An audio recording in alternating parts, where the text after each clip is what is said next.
Bonjour, je suis Sandy Oliver-Calvo, chargée de campagne agriculture et alimentation chez Greenpeace France. Alors, sur l'agriculture, nous, en ce moment, on travaille sur l'hexane et on a aussi beaucoup travaillé sur la loi du plomb. On s'est opposé vivement à ce texte pour les raisons sur les pesticides, mais nous, on a aussi beaucoup travaillé sur les articles qui concernent l'industrialisation de l'élevage et les mégabassines.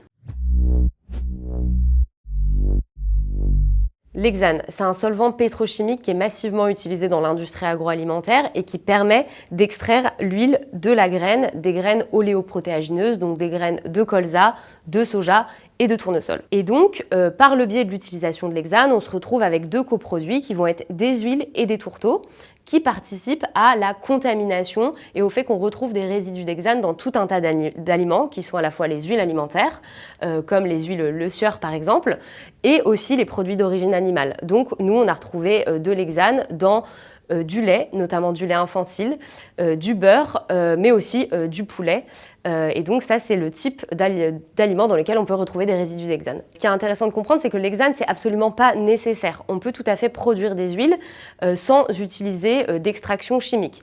Et donc l'hexane, il est utilisé pour extraire les 10 à 15 derniers pourcents, c'est la moyenne, d'huile qui reste sur la graine. Donc c'est un solvant pétrochimique qui se retrouve dans nos assiettes et qui est simplement utilisé pour des questions de rentabilité et de rendement économique.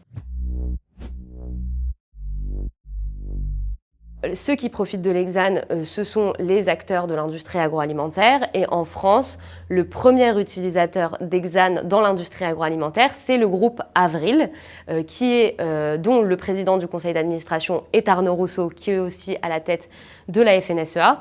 Et donc le groupe Avril détient une responsabilité majeure dans ce scandale sanitaire et en tire des bénéfices.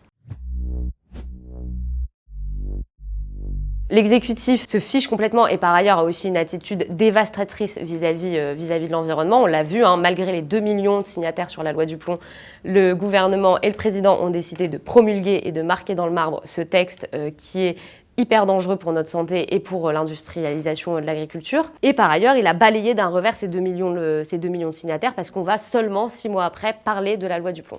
Et ça va aussi de manière générale avec une criminalisation et une violence envers les militants écologistes. Le terme employé à notre égard d'éco-terroriste est aussi une manière de libérer les mœurs et de faciliter la violence verbale et aussi physique à l'égard des militants écologistes et de nos idées.